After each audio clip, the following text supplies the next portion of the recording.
this part at all, and so you don't really risk at all. As you can see, the tubes are under the line, so the line of the top here, so they're really it's almost impossible to scratch this area. Let's talk about the tubes for an instant.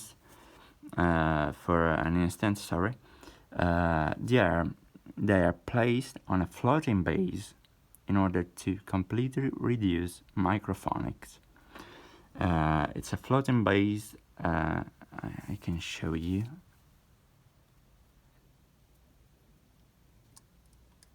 As you can see, they are not firm at all, not because they're broken at all, but because the plate on which they are installed is floating on rubber elastics.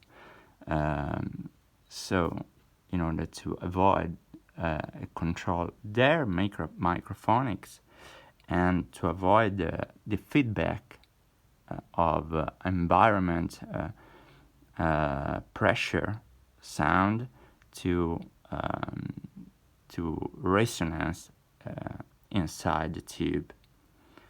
So it's a really good idea, really it's not a fancy thing, it's something that really make a difference.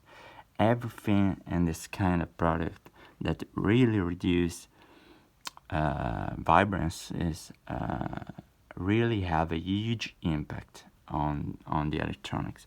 If you go for the top of the electronics, such as for instance, when I moved through from the Scarlatti DCS to Vivaldi, one of the most expensive difference was about the chassis, because they started a way in order to avoid any internal resonance and vibration, and this alone made a huge difference toward the former edition.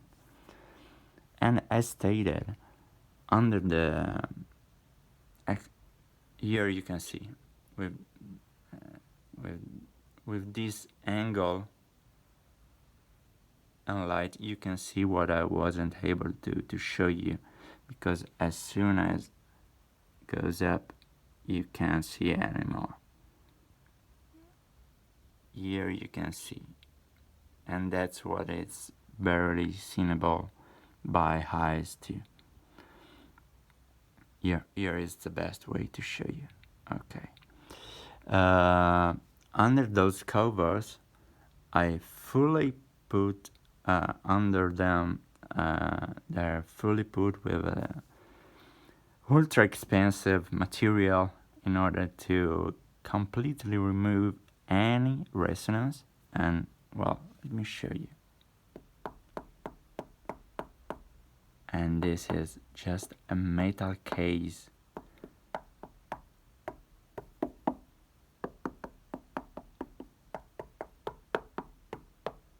It doesn't sound as metal at all, and you can see how thin is it, but with the ultra expensive material I use all over it, all over the transformer, all over the chokes, and all over the caps, both here and in the caps in the power stage here and the line stage here, I mean in the circuit stage.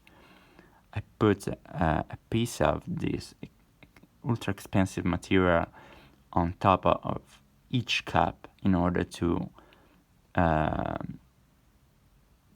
bring to zero their vibrance, and what I gained a much deeper and solid bass. Really, believe me, really a huge difference toward the the factory standard. Okay, really a huge difference I made with it. Then wait, I try to stand up. It's not still too easy operation. Okay, now let's look at the back of the preamp. First, a really interesting thing to me is that simple switch here. Let me show you better if I can.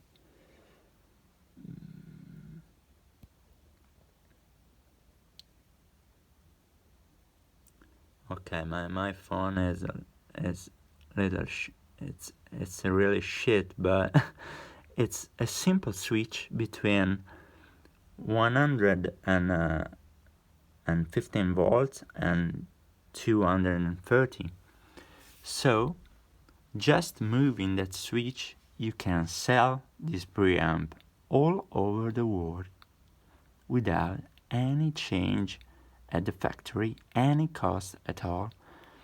So if someday you will decide to change your preamp, you are not forced or limited to sell it to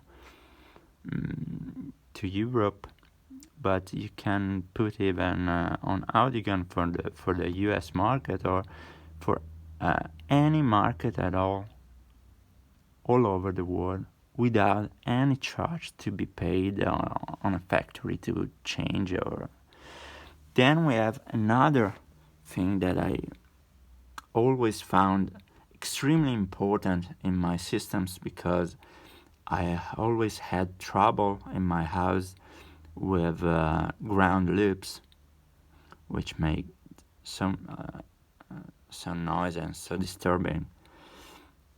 So we have here, you can lift the ground if there is any ground loop between the system, so a noise loop, you can lift it. Now, for instance, as you can see, I had it on off position because I normally preferred to have one single component connected to the hearth in order to avoid any loop between the components. But it depends. You just have to check it when you have your system fully built up, and check one way or the other.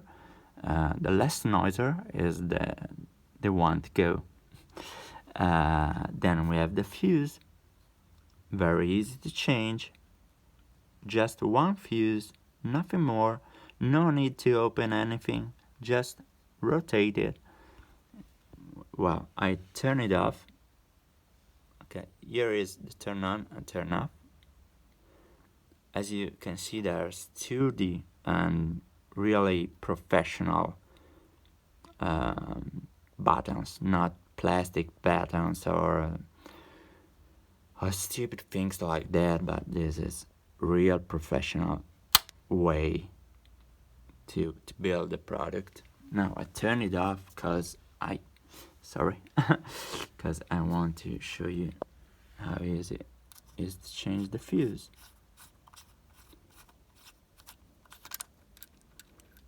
Here it is, and it's done.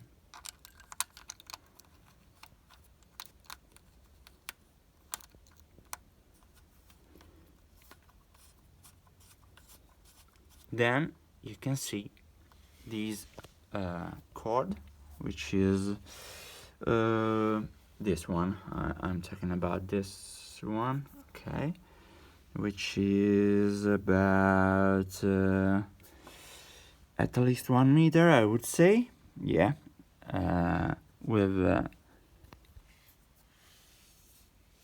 metal connector as well. They're so easy. Just have to do so. Once you just have, well, let me first remove this too for safety reason. You have just to grab it. Okay, it's still to rotate. Okay, and it's off. You can see it's there's a dent, and you can see here the same dent, so you can't make any mistake. There's only one way to put it. You go down until metal to metal, and then easy. Just need your end, nothing more, and it's done. You can remove it from this side too, so it's not stuck to any of those, in order to move them more easily. Then let's talk about here. We have the power connector as told. Then we have the audio output on the actually on the right side, and the audio input on the left side. We have two inputs for and